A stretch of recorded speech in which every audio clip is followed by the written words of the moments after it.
जय हिंद साथियों। मैं honorary captain Rakesh, retired, Himachal Pradesh district Solan, Himachal Pradesh ex serviceman league district Solan vice chairman और राष्ट्रीय सैनिक संगठन हिमाचल प्रदेश प्रदेश अध्यक्ष आज आपके सामने रूबरू हुआ हूँ, जिसमें मेरे कुछ एक अहम पॉइंट्स हैं जिनको लेकर के आज मैं आपके सामने लाइव आया हूँ। सबसे पहले तो मैं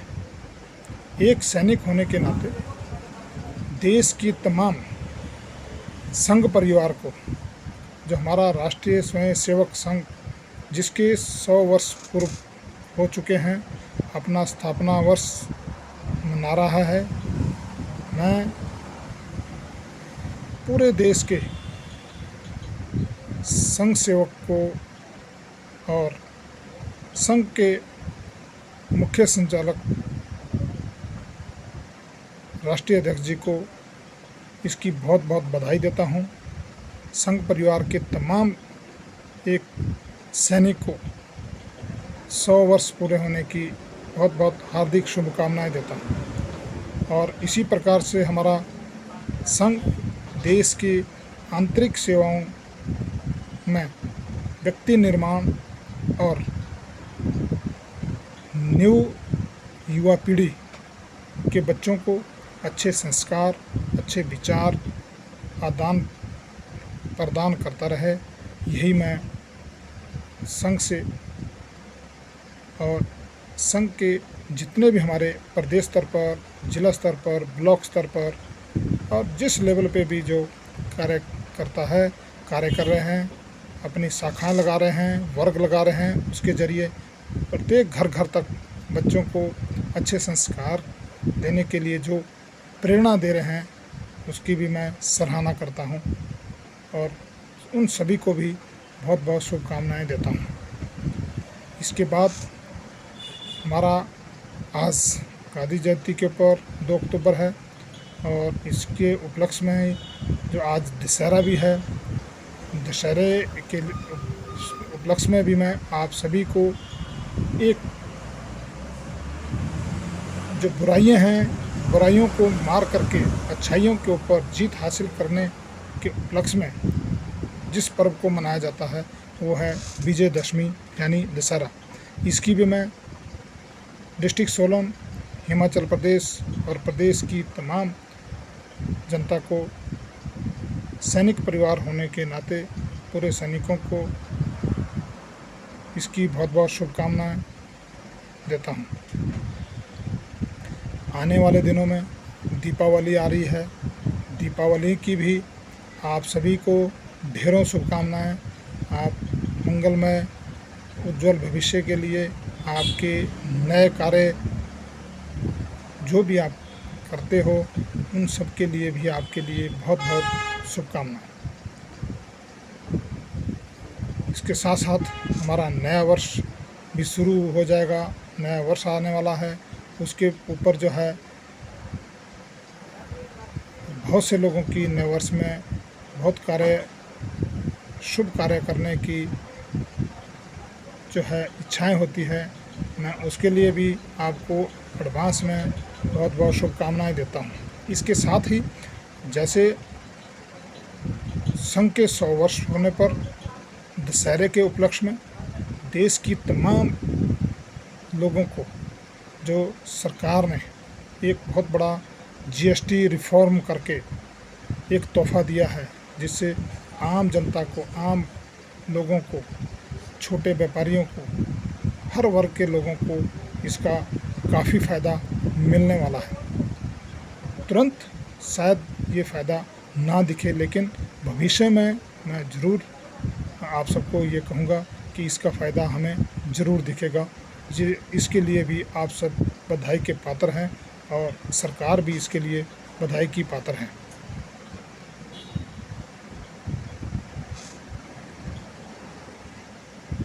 साथ साथ जीएसटी के साथ जो है अभी दिवाली के ऊपर जो हमारे कर्मचारी भाई हैं या किसी भी क्षेत्र में कार्य कर रहे हैं उनको किसी न किसी प्रकार से बोनस दिया जाता है। उस बोनस के साथ साथ ही किसानों के लिए भी जो कर है, जो इलेक्ट्रिक उत्पादन के क्षेत्र में जो हमारे इलेक्ट्रॉनिक इक्विपमेंट हैं उनके ऊपर भी जीएसटी रिफॉर्म करके और कुछ एक खाद्य पदार्थों का आज के दिन न्यूनतम रेट फिक्स किया गया है। तो उससे किसानों को भी एक बहुत बड़ा बोनस के तौर पर ही ये उपहार है। उसके लिए भी मैं आप सबको बधाई देता हूँ। सैनिकों के सम्मान में पूरे देश विदेश और हर जगह बहुत से कार्य किए जा रहे हैं, लेकिन कुछ एक प्रदेशों में या कुछ एक जगहों पर सैनिक धरना प्रदर्शन लेकर के बैठे हैं, जो एक बहुत ही चिंता का विषय है। बहुत सी स्टेटों से, बहुत से ज़िलों से ये सूचनाएं मिलती हैं कि सैनिकों के साथ इस प्रकार का किसी प्रकार का दुर्व्यवहार किया गया, कहीं टोल टैक्स के ऊपर, कहीं पुलिस स्टेशनों के ऊपर, कहीं बहुत सी एक जगहों पे इस प्रकार के वारदात देखने को मिलते हैं। तो मेरा उन सबसे भी आग्रह है कि हमेशा सबके साथ मिलकर के चलें, कोई ऐसा उचित कदम ना उठाएं जिससे सरकार की संपत्ति को किसी प्रकार का नुकसान हो। क्योंकि हमने किसी ने 17 वर्ष, किसी ने 22 वर्ष, किसी ने 26 वर्ष, किसी ने 28 वर्ष, किसी ने 30 वर्ष देश की सेवा की है, और उस देश की सेवा के दौरान निष्भाव, निष्कर्म और दृढ़ता से, दृढ़ संकल्प के साथ, डिटर्मिनेशन के साथ, पंक्चुअलिटी के साथ, ऑनेस्टी के साथ, लॉयल्टी के साथ अपना जीवन अर्पण किया है। और उस पूरे प्रदेश, देश की संपत्ति, राष्ट्र की संपत्ति को हर संभव तरीके से संभालने का कार्य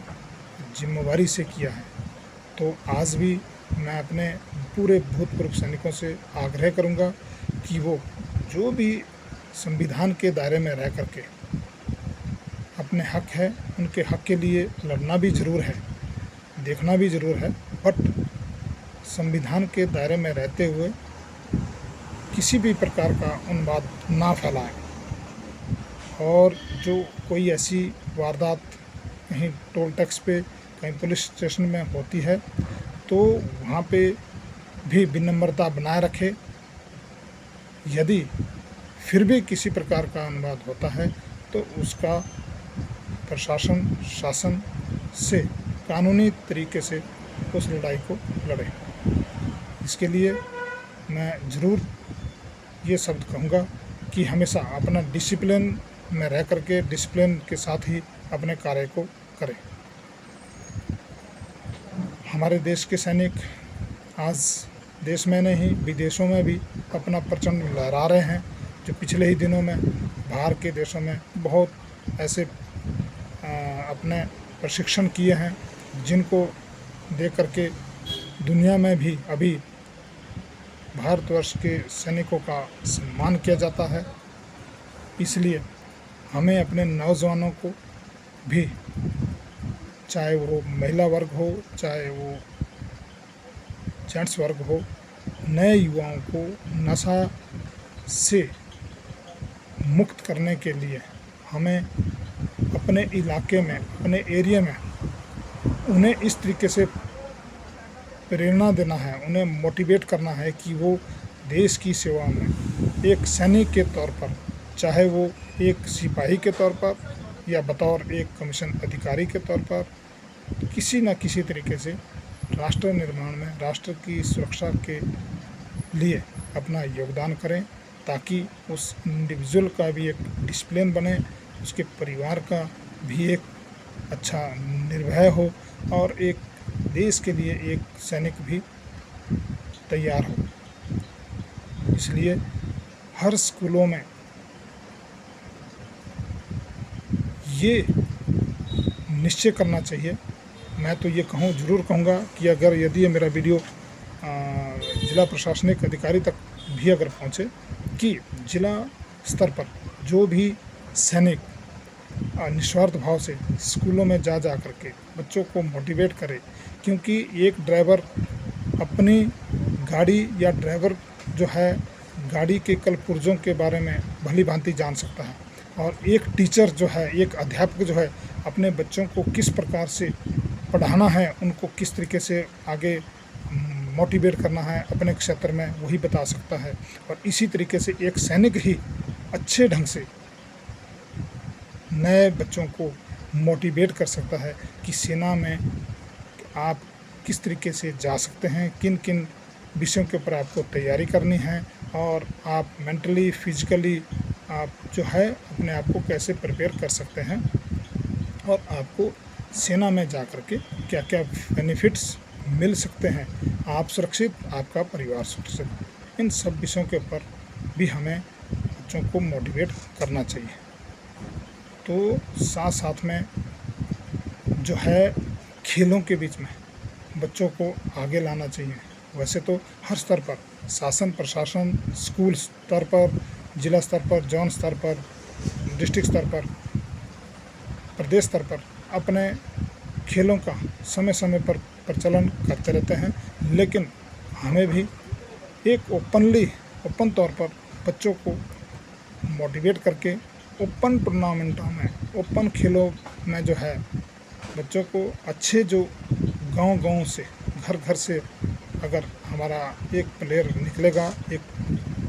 खिलाड़ी निकलेगा, तो उस गांव का, उस पंचायत का, उस तहसील का, उस ज़िले का, उस प्रदेश का नाम वो ज़रूर ऊंचा करेगा।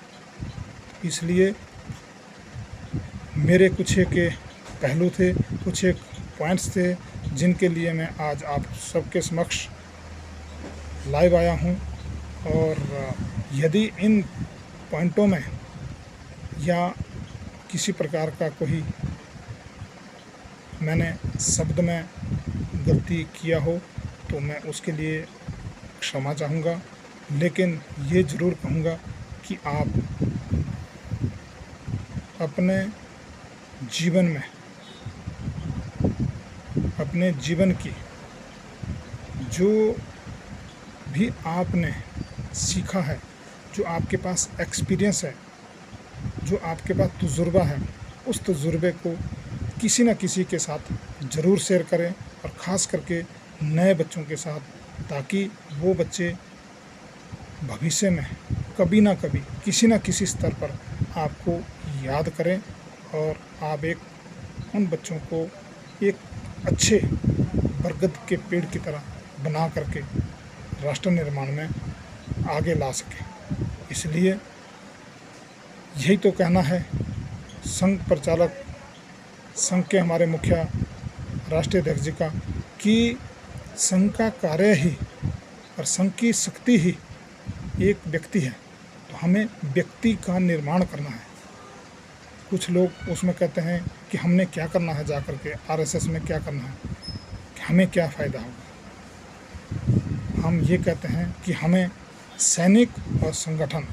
दोनों में ही वो व्यक्ति चाहिए जो निर्दृढ़ निश्चय के साथ,